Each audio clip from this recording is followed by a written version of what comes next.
Hello দর্শক, welcome back to my channel. আজকের পর্বে শেয়ার করব 1 কাপ চালের গুঁড়ো দিয়ে দুর্দান্ত স্বাদের একটি রেসিপি। আশা করি রেসিপিটি আপনাদের সবার ভালো লাগবে। রেসিপিটি ভালো লাগলে প্লিজ লাইক দিতে ভুলবেন না, শেয়ার করবেন আর সেই সাথে চ্যানেলটিকে সাবস্ক্রাইব করে রাখবেন। এখন চলে যাচ্ছি মূল রেসিপিতে, দেখে নেব পুরো রেসিপির প্রস্তুত প্রণালী। রেসিপিটি বানানোর জন্য আমি এখানে প্রায় 1 কাপ পরিমাণ নিয়েছি চালের গুঁড়ো। আপনারা আপনাদের প্রয়োজন অনুসারে চালের গুঁড়োটা বাড়িয়ে কমিয়ে নিয়ে নিতে পারেন।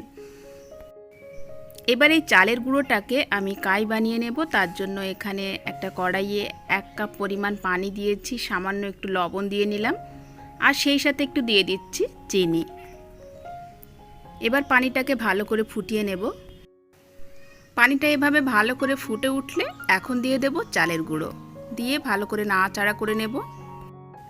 তো এভাবে ভালো করে নাড়াচাড়া করে নিয়ে 1 মিনিট ধরে ভালো করে আটাটাকে সিদ্ধ করে নিতে হবে। নিয়ে এখন গ্যাসের ফ্লেম আমি অফ করে দিয়ে এভাবে ঢাকনা দিয়ে 6 থেকে 7 মিনিটের মতো রেখে দেব। 6-7 মিনিট পর ফিরে এলাম। এখন আমি আটার ডোটাকে একটা প্লেটে নামিয়ে নেব। প্লেটে নিয়ে নেওয়ার পর এখন হাত দিয়ে খুব ভালো করে এটা চেপে চেপে একটা ডো বানিয়ে নিতে হবে। তো এখানে সুন্দর করে আমি মাখিয়ে একটা ডো বানিয়ে নিয়েছি। আর এবার এই ডো থেকে অল্প অল্প করে লেচি নেব। আর এখানে কিছুটা আটা নিয়েছি। এবার হাতের সাহায্যে এরকম লম্বা লম্বা করে বানিয়ে নিতে হবে। আপনারা আমার হাতের দিকে তাকালেই বুঝতে পারবেন আমি কিভাবে এটা বানিয়ে নিচ্ছি। খুব সহজেই আপনারা যে কেউ এটা বানিয়ে নিতে পারবেন। তো এভাবে হাতের সাহায্যে লম্বা করে বানিয়ে নিতে হবে। আর এটা কতটা সরু কিংবা মোটা রাখবেন সেটা আপনারা আপনাদের পছন্দ মতো করে রেখে দেবেন। তো আমি এখানে একটু মোটা করে রেখে দিচ্ছি ঠিক এভাবে। তো এভাবে এখন আমি সবগুলো বানিয়ে নেব। ডো থেকে ছোট ছোট লেচি কেটে এভাবে আমি বাকিগুলো বানিয়ে নেব। তো এভাবে আমি সবগুলো বানিয়ে নিয়েছি। আর বানানোর পর এগুলো এরকম দেখতে হবে। আপনারা আপনাদের প্রয়োজন অনুসারে বানিয়ে নেবেন, যতটা আপনারা রান্না করবেন ততটা। এবার আমি এগুলো ভাপিয়ে নেব। তার জন্য আমি আবারও একটা কড়াইয়ে কিছুটা পানি দিয়ে নিলাম। পানিটাকে ভালো করে ফুটিয়ে নেব। এবার আমি সবগুলো একটা ছাঁকনির উপরে নিয়ে একটু ভাপ দিয়ে নেব। কড়াইয়ের ফুটন্ত কড়াইয়ের পানিতে এরকম উপরে রেখে, এটা কিন্তু পানিতে টাচ করা যাবে না, জাস্ট উপরে রেখে ভাপটা দিয়ে নিতে হবে। আর এভাবে ভাপ দিয়ে নিলে এগুলো রান্না করার পর একটাও ভাঙবে না কিংবা গলেও যাবে না।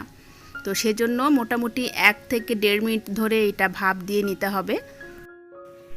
তো এভাবে এগুলো ভাপিয়ে নিয়ে তারপর ইচ্ছে মতো সাইজ করে কেটে আমরা যেভাবে পাস্তা বানাই সেভাবেও আপনারা ঝাল ঝাল করে বানাতে পারেন, কিংবা আপনারা সামান্য মিষ্টি দিয়ে দুর্দান্ত স্বাদের একটি ডেজার্টও বানিয়ে নিতে পারেন। তো আমি এখন আপনাদের একটা ডেজার্ট বানিয়ে দেখাবো। তো এখানে আমি এরকম লম্বা লম্বা করে কেটে নিচ্ছি। আপনারা আপনাদের পছন্দ মতো করে সাইজ করে নিতে পারেন। তো এখানে সবগুলো একই সাইজ করে আমি কেটে নিয়েছি। আর কাটার পরে এগুলো দেখতেও কিন্তু দারুণ লাগছে। এবার আমরা চলে যাব পরবর্তী স্টেপে। আমি একটা প্যান নিয়ে নিলাম। প্যানে সামান্য পরিমাণে দিয়ে দিচ্ছি ঘি। এবার এই ঘিয়ে আমি ভেজে নেব কাঠবাদাম। আমি এখানে 8-10টার মতো কাঠবাদাম একটু কুচিয়ে নিয়েছি। এখন হালকা ব্রাউন কালার করে কাঠবাদামগুলো ভেজে নেব।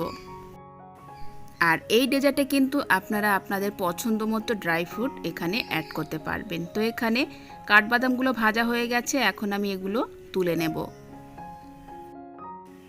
এগুলো তুলে নেওয়ার পর এখানে যে অবশিষ্ট ঘিটা আছে, এই ঘিয়ে আমি দিয়ে দিচ্ছি প্রায় 1.5 টেবিল চামচ পরিমাণ চালের গুঁড়ো। এবার এই ঘিয়ে চালের গুঁড়োটাকে খুব ভালো করে ভেজে নেব।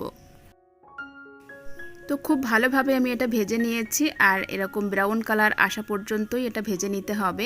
এবার আমি এখানে দিয়ে দিচ্ছি দুধ। আমি এখানে প্রায় 1 লিটারের মতো দুধ দিলাম। আর দুধটাকে আগে থেকেই আমি জাল করে নিয়েছি, একটু ঘন করে নিয়েছি। আর এই চালের গুঁড়োটা দিলাম এজন্য, এতে করে এই দুধটা খুব তাড়াতাড়ি ঘন হয়ে যাবে।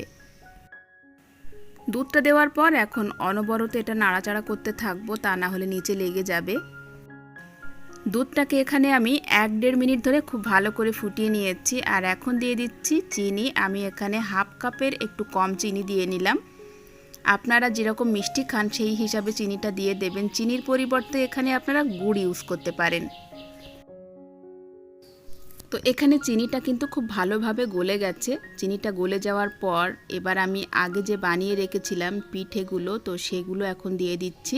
আপনারা এগুলোকে পিঠেও বলতে পারেন কিংবা পাস্তার মতো করেও বানাতে পারেন। তো এগুলো দেওয়ার পর এখন খুব ভালো করে এটা নাড়াচাড়া করে নিলাম। আর এইভাবে কিন্তু অনবরত নাড়াচাড়া করতে হবে, তা না হলে নিচে লেগে যাবে। এই পর্যায়ে আমি একটু দিয়ে দিলাম এলাচের গুঁড়ো আর সামান্য একটু লবণ। যে কোনো মিষ্টিতে কিন্তু একটু লবণ দিলে টেস্টটা দ্বিগুণ বেড়ে যায়। এবার আমি এটা লো টু মিডিয়ামে রেখে প্রায় 2 থেকে 3 মিনিট ধরে জাল করে নেব। 2-3 মিনিট ধরে ভালো করে জাল করে নেওয়ার পর এখন দিয়ে দিলাম কিছুটা কিশমিশ, আর আগে থেকে যে কাঠবাদামটা ভেজে রেখেছিলাম সেটাও দিয়ে দিলাম।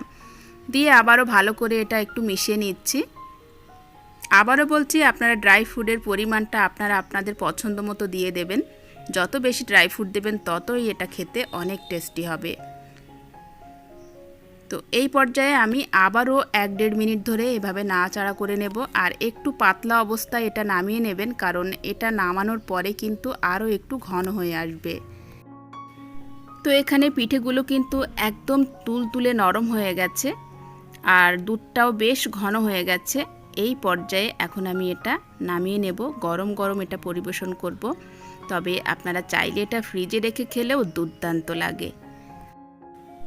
তো শুধুমাত্র দুধ আর চালের গুঁড়ো হলেই কিন্তু এই লোভনীয় স্বাদের ডেজার্টটি আপনি বানিয়ে নিতে পারছেন। আর চাইলে আপনারা যারা মিষ্টি খেতে পছন্দ করেন না, তারা এখানে পাস্তার মতো করে বানিয়ে নিতে পারেন। আপনারা আমাকে কমেন্টস করে জানাবেন, আমি অন্য একদিন পাস্তার মতো করে এটা বানিয়ে দেখাবো। তো দেখলেন তো বন্ধুরা, কত সহজে কত লোভনীয় স্বাদের একটি ডেজার্ট তৈরি হয়ে গেল। এটা ছোট বড় সবাই খেতে খুব পছন্দ করবে। আশা করি আমার আজকের এই সহজ রেসিপিটি আপনাদের সবার ভালো লেগেছে। ভালো লাগলে প্লিজ একটি লাইক দিতে ভুলবেন না, শেয়ার করবেন আর সেই সাথে চ্যানেলটিকে সাবস্ক্রাইব করবেন। আজকের মতো বিদায় নিচ্ছি। ভালো থাকবেন সবাই। আল্লাহ হাফেজ।